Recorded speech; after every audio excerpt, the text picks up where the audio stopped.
Nous tenons à vous rappeler que la nouvelle série que nous sommes en train d'étudier depuis ça fait une semaine s'intitule Raison de croire en ce que dit la Bible.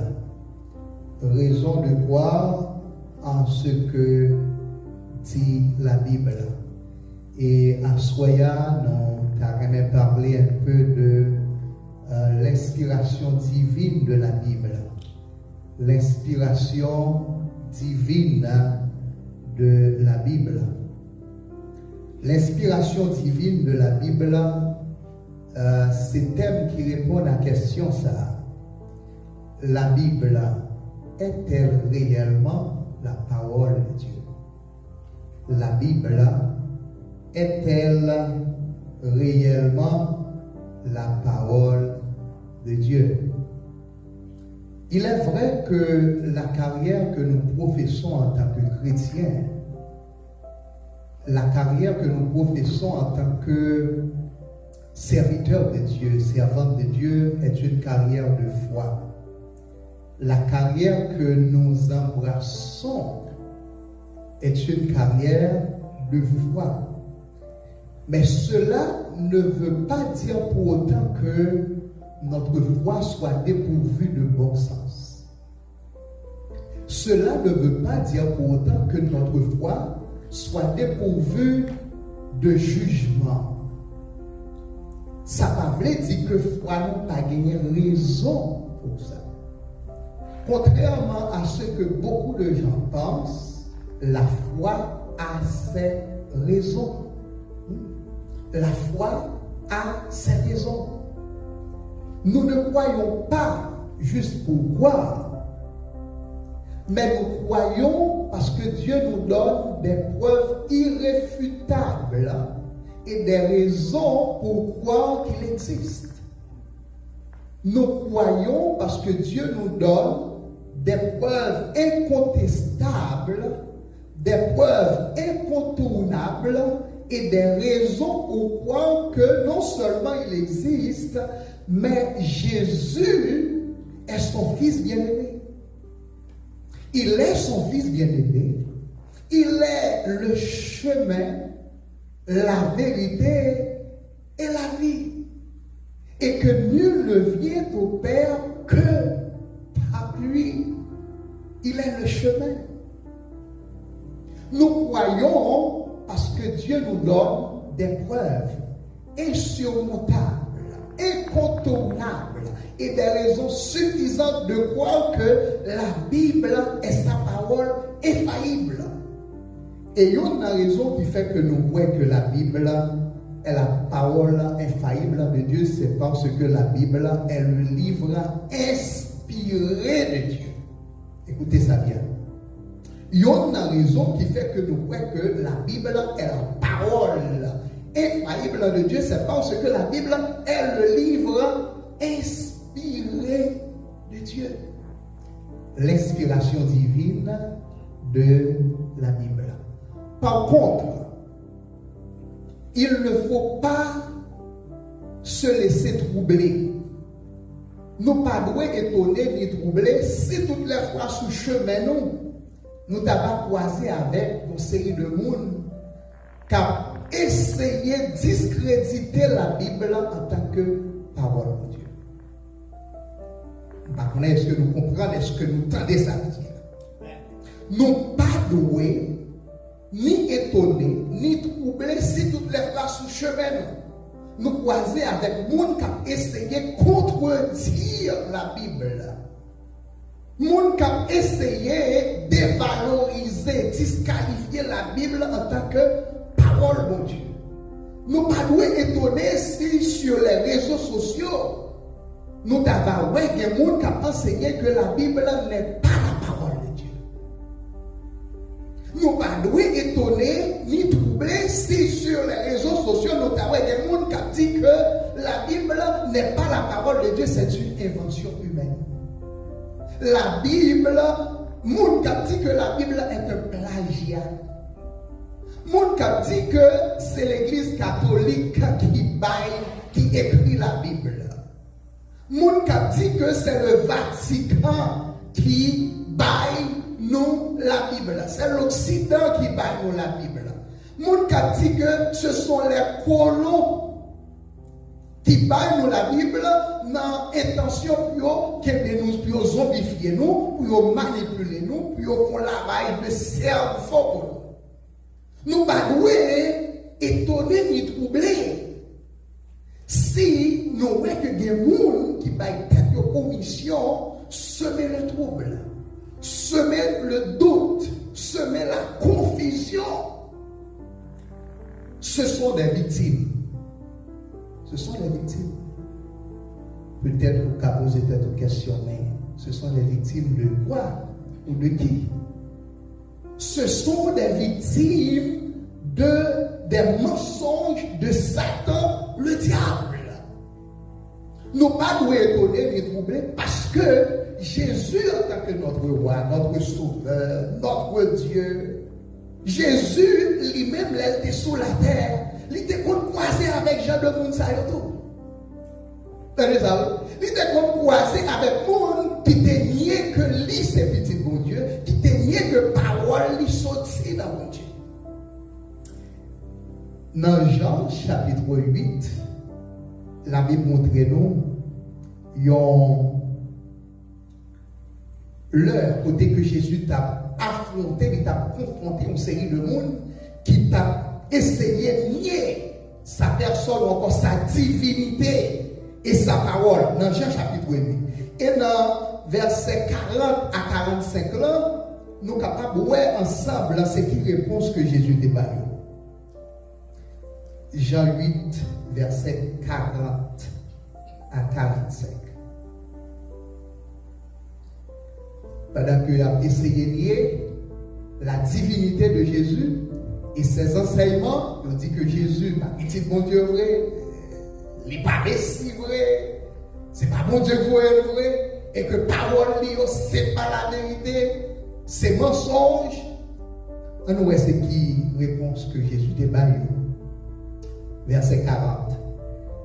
Mais maintenant vous cherchez à me faire mourir. Moi qui vous ai dit la vérité que j'ai entendue de Dieu. Cela, Abraham ne l'a point fait.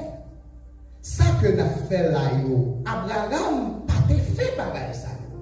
Et Abraham n'a pas fait pareil ça. Nous dit que nous c'est petit Abraham, mais ça que n'a fait là, Abraham n'a pas fait pareil pour ça. Verset 41. Vous faites les œuvres de votre père. Ils lui dirent, nous ne sommes pas des enfants illégitimes. Nous avons un seul père, Dieu. Okay? Nous pas petit dehors. Nous avons un seul papa. Nous avons deux papas. Et papa, nous, c'est mon Dieu. Verset 42. Jésus leur dit, si Dieu était votre père, vous m'aimeriez. Car c'est de Dieu que je suis sorti et que je viens. Je ne suis pas venu de moi-même, mais c'est lui qui m'a envoyé. Pourquoi ne comprenez-vous pas mon langage? Parce que vous ne pouvez pas écouter ma parole. Verset 44. Vous avez pour père qui? Le diable. C'était des juifs. Monde qui était fait partie de la nation choisie par Dieu, du peuple choisi par Dieu, du peuple de Dieu. Jésus dit, vous avez pour père le diable. Et vous voulez accomplir les désirs de votre père. Il a été meurtrier dès le commencement et il ne se tient pas dans la vérité parce qu'il n'y a pas de vérité en lui. Il n'est pas arrêté dans la vérité. Il n'est pas demeuré dans la vérité parce que la vérité n'est pas habitée dans lui. Il n'y a pas de vérité dans lui. Tout ça que le Coran dit, c'est mensonge. La vérité, il n'y a pas de vérité en lui. Lorsqu'il profère le mensonge, il parle de son propre fond. Car il est menteur et est le père du mensonge. Et moi, parce que je dis la vérité, vous ne me croyez pas. Donc, donc, qui ça Jésus-Christ a dit là? Il dit que ça que l'a fait là, c'est travail Satan que l'a fait. Le fait que nous pas croyons que moi c'est petit bon Dieu et que nous pas recevoir la parole, c'est un signe qui dit que nous c'est petit Satan, vous êtes des enfants du diable. Donc ce sont des victimes des mensonges de Satan. Ce sont des gens qui sont devenus des agents du diable. Qui sont devenus des prédicateurs du diable. Des ministres du diable. Ça c'est un ministère, mais malheureusement c'est un ministère satanique. Un ministère diabolique. Moun a essayé de disqualifier la Bible en tant que parole de Dieu. Et ce ministère ne date pas d'aujourd'hui. Ce n'est pas vous dire que le ministère ça a commencé. C'est quelque chose qui a commencé depuis la nuit des temps. Et nous allons vous prouver ça. Allons avec moi dans Genèse 2, verset 16. Genèse 2, verset 16. L'Éternel Dieu donna cet ordre à l'homme. Tu pourras manger de tous les arbres du jardin, mais tu ne mangeras pas de l'arbre de la connaissance du bien et du mal. Car le jour où tu en mangeras, qui s'est passé? Tu mourras. Ça, c'est l'ordre de l'Éternel. Ça, c'est la parole de l'Éternel. Ça, c'est le principe, mon Dieu. Ça, c'est norme, mon Dieu. Hein? Dans chaque maison, il y a des principes qui sont établis. Papa ou maman dit, ou même si vous voulez demeurer dans la maison, mais les principes que vous devez respecter. Ça, c'est tout à fait normal. Dans toute institution humaine, il y a des principes. Vous rentrez dans une banque, il y a des principes, vous ne pouvez pas faire ça. Vous voulez dans la banque là. Vous rentrez dans l'école, vous avez besoin d'étudier dans l'école là, il y a des principes. Vous ne pouvez pas faire ça que vous voulez. Vous rentrez dans une entreprise, vous travaillez dans une entreprise, vous avez les critères, les normes, les principes du travail. Tout côté, vous passez à gagner des principes, des normes. Vous rentrez dans l'église, vous dites que mes principes, l'église là, mes constitutions, l'église là, c'est quelque chose qui est tout à fait normal, tout à fait naturel que Dieu, en tant que créateur, en tant que monde qui plantait le jardin, il a un principe pour que l'homme vive dans le jardin. Ça, c'est la parole de Dieu.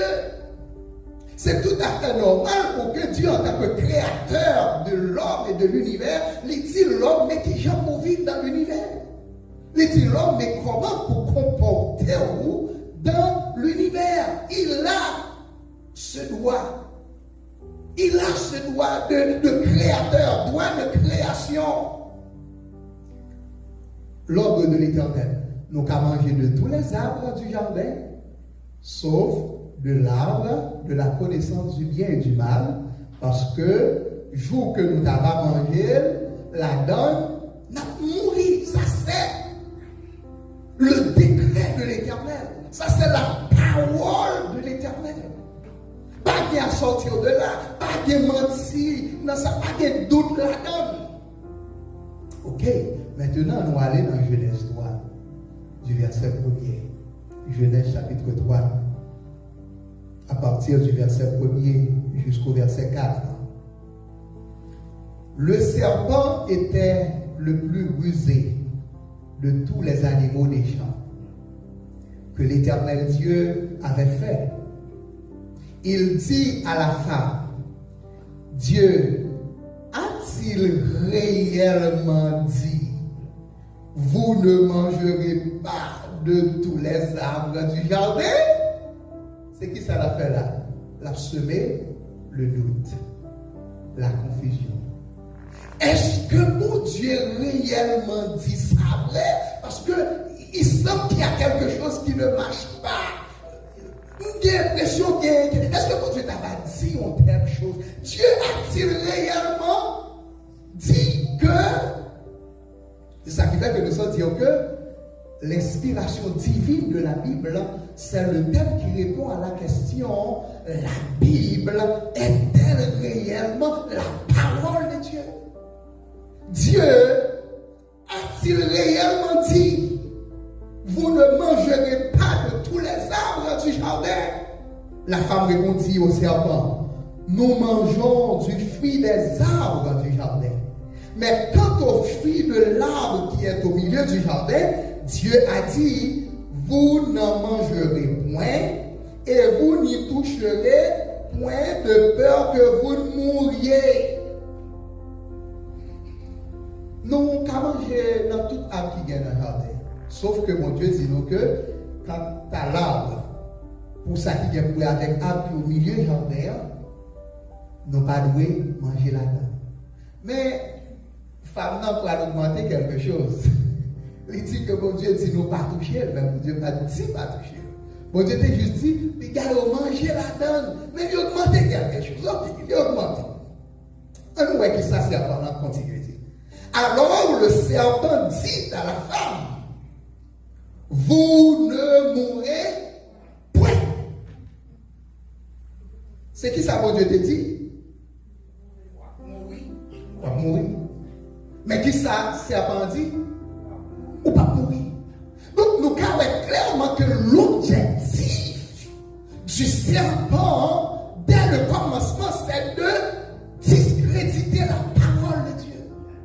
C'est de remettre en question l'autorité de la parole de Dieu. C'est de remettre en question la véracité de la parole de Dieu. C'est de semer le doute. C'est de semer la confusion. Ceci dès le commencement. Bon Dieu dit oui, n'a mourir. Si nous faisons ça, n'a mourir. C'est ça qui va passer actuellement face à la parole de Dieu. La parole de Dieu dit que si nous voulons dire la vie qui va bien finir, mais qui ça que nous fait? Mais cependant, qui ça sert à venir, il dit non, pas prêter attention à ça que mon Dieu dit. Non, pas mourir vrai. Pas de la vie après la mort, pas de l'enfer vrai, pas de paradis vrai, pas de rien après la mort, c'est de néant. C'est ça l'objectif du serpent dans le commencement. C'est ça qui fait que nous disons que ce n'est pas un ministère qui commençait aujourd'hui, ça a commencé depuis la nuit des temps. Ça veut dire que si aujourd'hui, nous voyons que des gens de nos jours, ça fait rage sur les réseaux sociaux. Monde qui prend plaisir pour dire que la Bible n'est pas la parole de Dieu. Et si la Bible n'est pas la parole de Dieu, nous-mêmes ensemble avec nous, c'est qu'on vient la faire. Nous sommes des fous, nous sommes des fanatiques, nous sommes des lunatiques. Mais ce sont des victimes. Maintenant, la question qui se pose, c'est celle de savoir qui est ce serpent qui parle à la femme.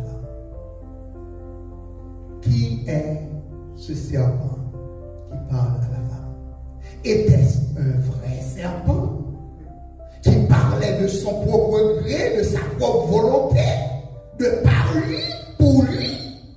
Ou du moins, était-il un représentant ou juste un agent de quelqu'un d'autre?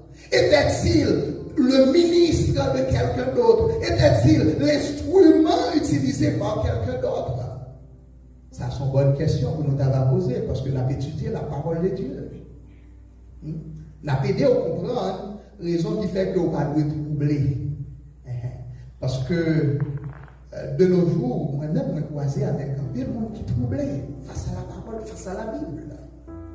Monde qui gagnait confiance en ce que dit la Bible, mais après, à force d'écouter ces ministres du diable, ces ministres de Satan, ils vivent confus. Ok, ils n'ont pas compris qui ça, ils croient exactement. Nous allons voir ce qu'il est que c'est avant ça. Allez avec moi, accompagnez-moi dans Apocalypse chapitre 12. Apocalypse chapitre 12, versets 7 à 9. Apocalypse chapitre 12, versets 7 à 9. Il y est dit: et il y eut guerre dans le ciel. Michel et ses anges combattirent contre le dragon. Et le dragon et ses anges combattirent, mais ils ne furent pas les plus forts, et leur place ne fut plus trouvée dans le ciel. Verset 9. Il fut précipité le grand dragon. Prêtez attention. Le serpent ancien. Le serpent ancien, serpent qui t'a parlé avec femme, qui t'a dit femme, non, nous pas mourir vrai. C'est menti, mon Dieu, pareil. Parole, mon Dieu, pas vérité vraie. Serpent ça. Et il fut précipité le grand dragon, le serpent ancien. Mais qui est-ce que serpent ça y est exactement? Le serpent ancien appelé comment? Le diable et Satan, celui qui séduit toute la terre. C'est même serpent ça qui te séduit, elle, dans le jardin d'Éden. Comment il te séduit? C'est en essayant de discréditer la parole de Dieu, disqualifier la parole de Dieu, de remettre en question la véracité, l'infaillibilité de la parole de Dieu. Il dit, celui qui séduit toute la terre. C'est lui-même qui te séduit la femme dans le jardin. Et c'est même serpent ça qui continuait à séduire toute la terre. C'est même serpent ça qui continuait. Ce ministère, ça continue. Il dit, il fut précipité sur la terre et ses anges furent précipités avec lui. Maintenant, nous allons aller dans Apocalypse 20, versets 1 et 2. Apocalypse, chapitre 20, versets 1 et 2. Il dit, puis je vis descendre du ciel un ange qui avait la clé de la Bible et une grande chaîne dans sa main. Verset 2. Il saisit quoi? Le dragon. Qui est ce dragon? Le serpent ancien. Qui est ce serpent ancien? Le diable et Satan. Et il le lia pour 1000 ans. Il n'y a rien de nouveau sous le soleil. Il n'y a rien de nouveau. Cela nous montre que ce n'était pas un vrai serpent qui parlait, mais quelqu'un d'autre qui l'utilisait comme instrument pour atteindre son objectif, qui n'est autre que de contredire la parole de Dieu. Discréditer la parole de Dieu. Et c'est même ministère ça qui est voulu dire. Et le pire de tout, c'est là que parfois, les gens qui ont fait job, ça, qui ont fait travail, ça, c'est les gens qui étaient dans la lumière avant. C'est les gens qui ont prêché la parole de Dieu. Mais après avoir été victimes des mensonges du diable, ils sont devenus des ministres de Satan. Donc, pas étonné si vous jouez avec ce type de monde, ça a sous chemin. Ça ne vaut pas la peine pour camper discuter avec eux. Ça ne vaut pas la peine pour camper dans faire discussion avec eux. Un seul bagage que vous faites pour eux, c'est prier pour eux. Prier pour eux pour que le Seigneur soit capable de délivrer eux, si c'est volonté, pour libérer eux des griffes du diable. Parce que ce sont des victimes de l'ennemi. Bon, nous fermons parenthèse là, nous allons rentrer dans le sujet nous. Dans la dernière étude, nous avons dit que le mot Bible, pas bien que nous avons appelé de thème ça qui dit raison de croire en ce que dit la Bible. Et à Soya, nous faisons une brève introduction sur l'inspiration divine de la Bible. Nous te disons que le mot Bible, comme tel, ne se retrouve pas dans la Bible. Sinon, que le mot Bible vient du grec biblos, ou du moins biblion, qui signifie livre ou rouleau. Par contre, le mot qui désigne l'ensemble de la parole de Dieu que nous retrouvons dans la Bible, c'est le mot écriture. Vous savez? Mot que nous trouvons dans la Bible qui désigne l'ensemble de la parole de Dieu, c'est le mot écriture. Okay? Le mot écriture. Le mot écriture vient du grec graphé, qui signifie tout simplement écrit. Écrit. D'où vient le mot écriture? Écrit, d'où vient le mot écriture? Par exemple, la Bible hébraïque est divisée en 3 parties. La première partie, c'est la loi, ou encore la Torah. Deuxième partie, c'est les prophètes. Et puis troisième partie, c'est les écrits. Donc, c'est de ce mot écrit que vient le mot écriture. Donc, mot que réellement vous trouvez dans la Bible qui désignait l'ensemble de la parole de Dieu, c'est le mot écriture. Par exemple, la pourrait ça dans 2 textes. Dans 2 Timothée, alors, vous trouvez ça dans toute la Bible, mais on a considéré seulement 2 textes à Soya. Allons regarder avec moi dans 2 Timothée 3, verset 16. 2 Timothée, chapitre 3, le verset 16. Côté que il dit, toute l'écriture est inspirée de Dieu et utile pour enseigner, pour convaincre, pour corriger, pour instruire dans la justice, afin que l'homme de Dieu soit accompli et propre à toute bonne œuvre. Qui ça veut dire? Toute l'écriture est inspirée de Dieu. C'est-à-dire, l'ensemble de la parole de Dieu est inspiré de Dieu. Là, on fait allusion à la Bible, à l'ensemble de la parole de Dieu. À nous considérer, dans le texte, côté que nous trouvons le mot écriture. À nous garder avec moi dans 1 Timothée 5, verset 18. 1 Timothée, chapitre 5, le verset 18.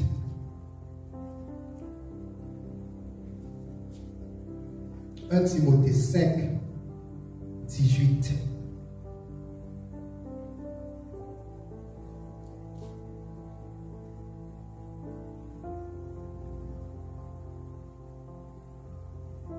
« 1 Timothée 5, 18, il dit, car l'Écriture dit, tu ne muselleras point le bœuf quand il foule le grain, et l'ouvrier mérite son salaire. Car l'Écriture dit, car la parole de Dieu dit, car la Bible dit. Vous voyez?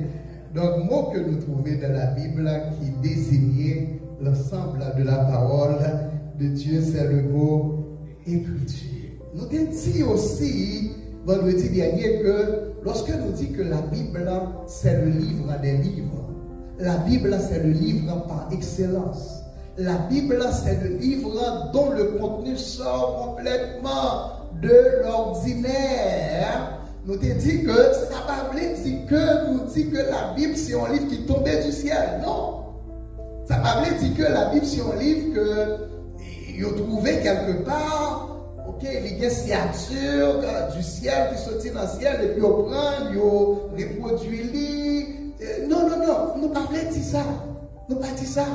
Bon Dieu t'a utilisé entre 35 et 40 auteurs pour écrire la Bible. Allez, ça. Bon Dieu utilisait entre 35 à 40 auteurs, entre 35 à 40 hommes saints, monde que lui choisi, monde qui t'a servi, monde que lui désigné lui-même pour capable d'écrire la Bible. Et ceux-ci, ils ont écrit la Bible sur une période de 1500 années.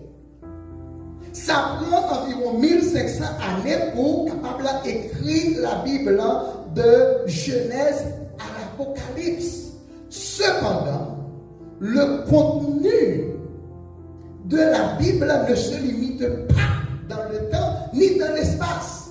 Parce que le contenu de la Bible, ça commence dans l'éternité passée et ça continue dans l'éternité future. Ce qui veut dire que la Bible ne se limite pas ni dans le temps ni dans l'espace car elle est éternelle. C'est la parole de Dieu. Maintenant, le fait que la Bible soit écrite par 35 à 40 auteurs humains, est-ce que ça veut dire que la Bible est une invention humaine? Non. Le fait que mon Dieu a utilisé des humains pour écrire parole, est-ce que ça veut dire que c'est l'Église catholique qui écrit la Bible? Est-ce que ça veut dire que c'est le Vatican qui baille pour la Bible? Est-ce que ça veut dire que ce sont les colons qui baillent pour la Bible? Est-ce que ça veut dire que la Bible c'est un plagiat? Est-ce que ça veut dire ça? Mais non! Mais non! Donc, c'est ça qui va mener nous vers ce thème, l'inspiration divine de la Bible. L'inspiration divine de la Bible. Le mot grec traduit par inspiré, c'est le mot théopétos. Théopétos, qui signifie insuffler. Insuffler par. Ou du moins, souffler. Théopétos. Insuffler par. Par définition, nous avons dit que l'inspiration divine, c'est l'action par laquelle le Saint-Esprit remplit, dirige et domine de manière mystérieuse l'esprit de l'écrivain. C'est que nous entendons ça bien et nous sommes capables de prendre note. Par définition, l'inspiration divine de la Bible, c'est l'action par laquelle le Saint-Esprit, l'Esprit de Dieu, remplit. Il dirige, il n'est pas seulement rempli, mais il dirige l'auteur. Il domine l'esprit de l'auteur de façon mystérieuse, ce qui donne comme résultat un manuscrit infaillible. Ce qui donne comme résultat un manuscrit pénétré de l'esprit. Ce qui donne comme résultat un document saint. Ce qui donne comme résultat un livre exceptionnel. Ce qui donne comme résultat un livre surnaturel. Ce qui constitue la parole de Dieu. Nous tournons dans 2 Timothée 3, versets 16. Et 17 encore. Il dit, toute l'écriture est inspirée de Dieu. Ça veut dire, si nous devons tenir compte de définition grecque que nous sommes by mot inspiré, nous devons dire que toute l'écriture ou l'ensemble de l'écriture, toute l'écriture est insufflée par Dieu. C'est même démarche ça que nous joignons dans Genèse chapitre 2, côté que la parole de Dieu dit que bon Dieu lui formé l'homme de la poussière de la terre. Et là, il fait former l'homme de la poussière de la terre, qui ça bon Dieu fait? Lui souffler dans ses narines. Il souffla dans ses narines et qui résulte à sa baille. Et l'homme devient un être vivant. C'est même bagaille là que mon Dieu il fait avec les auteurs de la Bible. Il souffle parole dans yo par cet esprit qui habitait dans yo.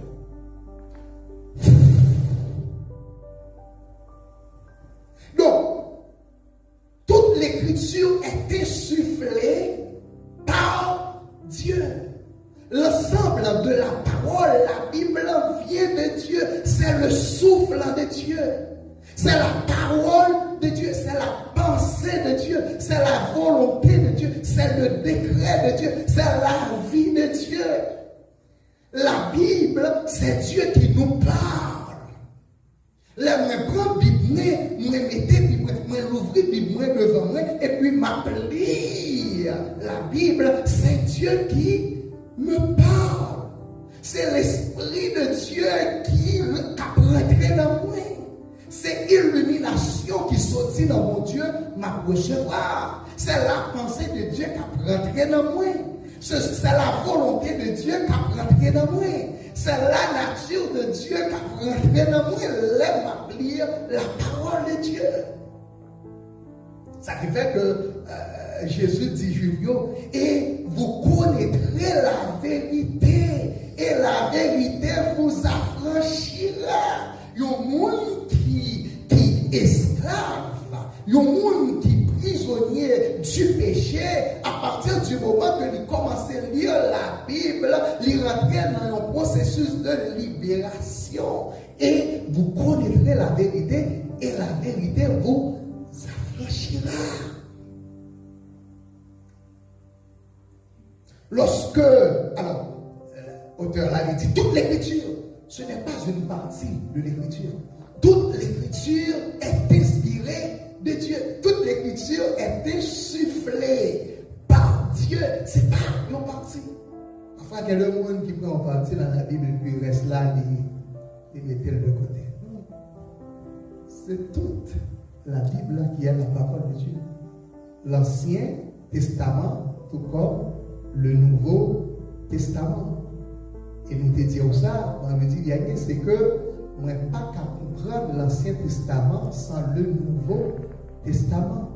Car le Nouveau Testament est caché dans l'Ancien Testament, alors que l'Ancien Testament est révélé dans le Nouveau Testament. Le Nouveau Testament est enveloppé dans l'Ancien Testament, tandis que l'Ancien Testament est développé dans le Nouveau Testament. Sans le Nouveau Testament, l'Ancien Testament est incomplet. Ok?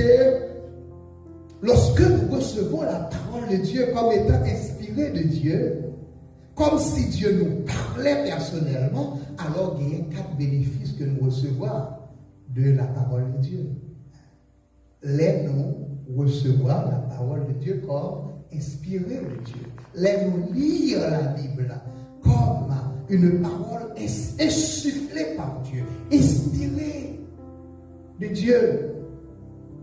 Nous rappelons, Jésus dit, les paroles que je vous dis sont esprit et vérité. Les paroles que je vous ai dit sont esprit et vie, esprit et vérité. Pendant que vous attendez la parole de Dieu, la Bible, eh bien l'esprit de Dieu a rentré là. La vérité a rentré dans. Et pendant que vérité a rentré dans, qui ça a sorti? Mensonge a sorti. Mensonge a sorti. Pendant que vous écoutez la parole de Dieu, l'esprit de vérité a rentré. Alors que l'esprit de la mort a sorti. Donc, là, on remplit de la vérité de Dieu, eh bien, vous libérez. Vous libérez. Car c'est la parole de Dieu qui libère. Lorsque nous lisons la parole de Dieu comme étant insufflée par Dieu, inspirée de Dieu, il y a 4 bénéfices que nous recevons. Le premier bénéfice là, c'est enseignement. Enseignement. Toute l'écriture est inspirée de Dieu et utile pour enseigner.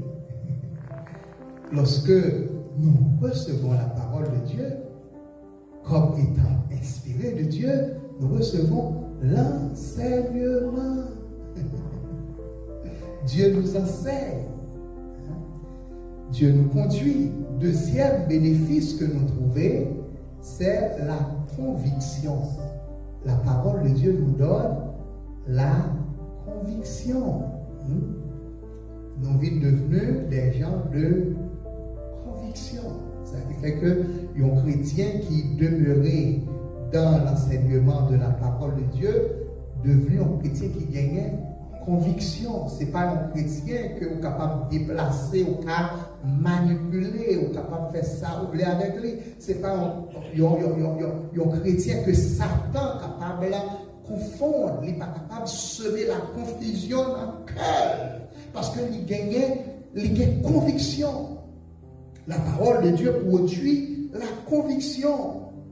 Troisième bénéfice que nous recevons lorsque nous recevons la parole de Dieu comme étant inspirée, nous recevons la correction. Toute l'écriture est inspirée de Dieu et utile pour enseigner, pour convaincre, conviction. Troisièmement, pour corriger, les correction.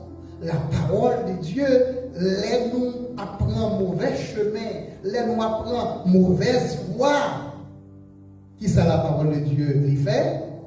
Les corriger nous, les n'a comporté nous mal, les n'a fait ça qui contre la volonté de Dieu. La parole de Dieu les corriger nous. Donc elle nous donne la correction. Et quatrième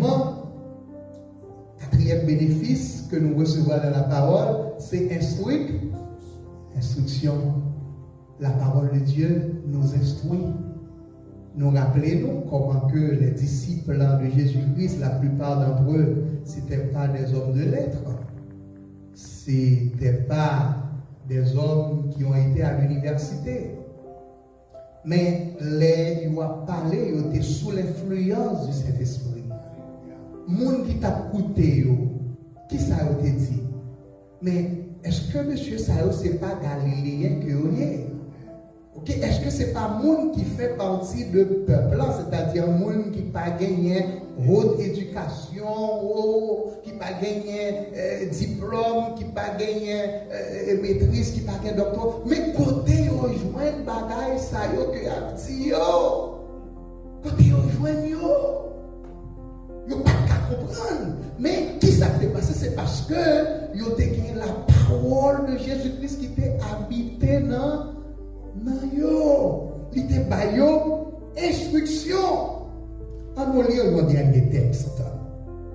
On va aller avec moi dans 2 Pierre 1er, verset 19 à 21.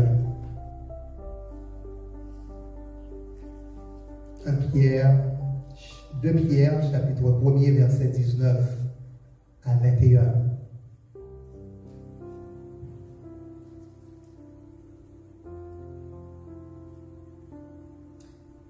C'est Pierre qui a parlé.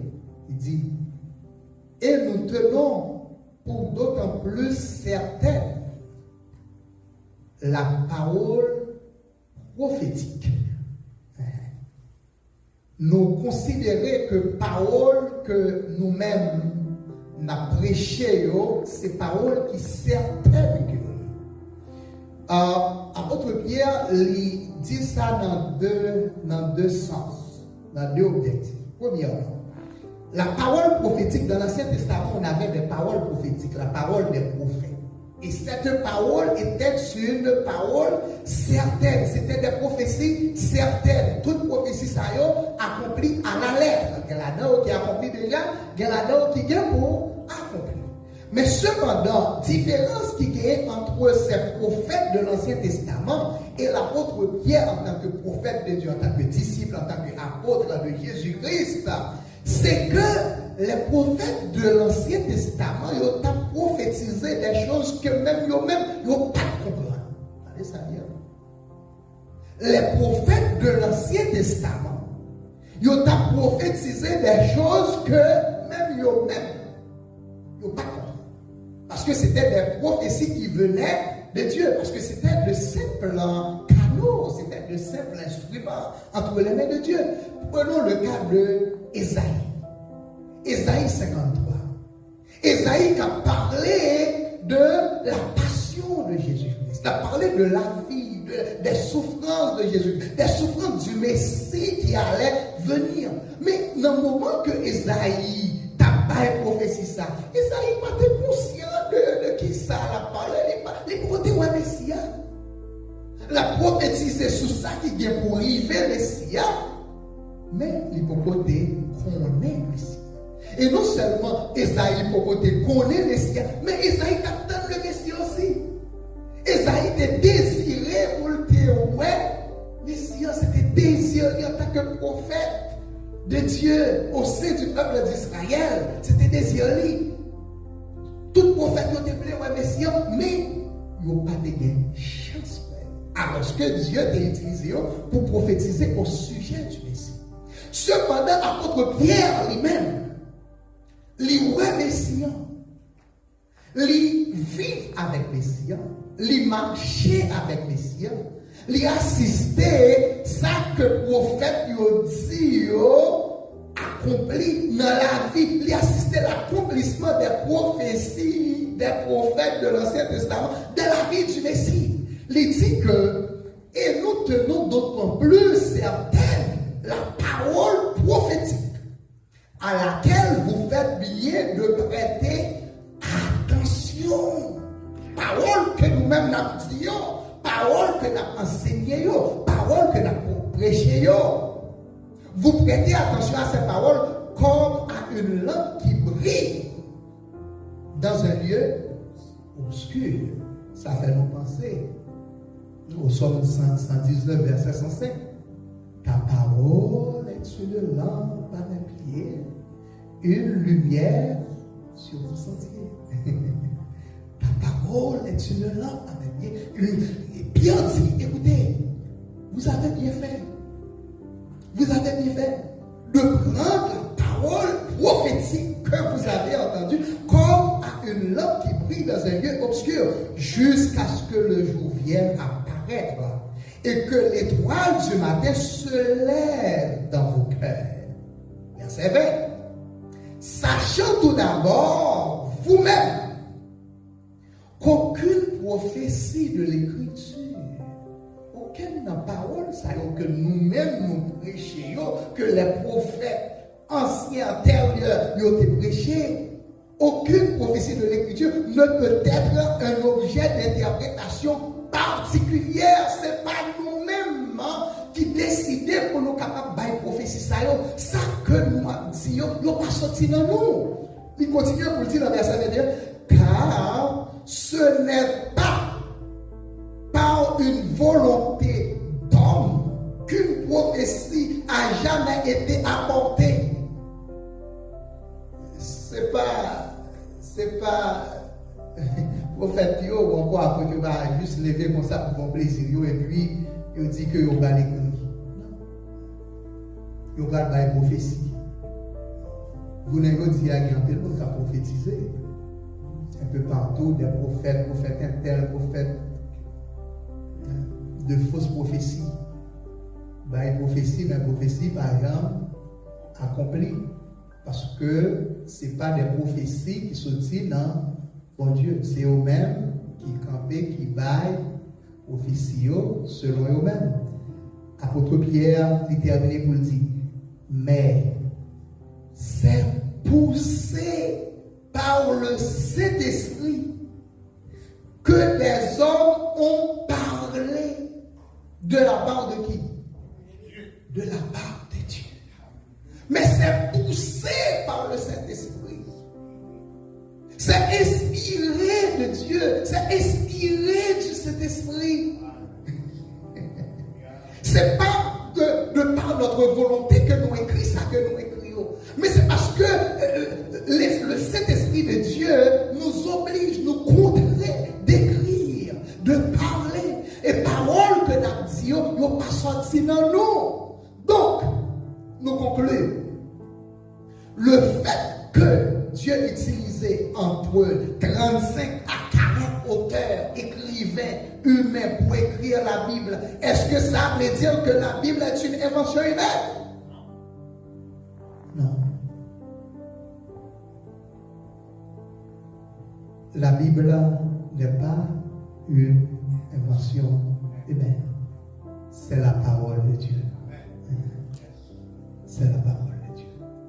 Toute l'écriture est inspirée de Dieu et utile pour enseigner, pour convaincre, pour corriger et pour instruire. N'a campé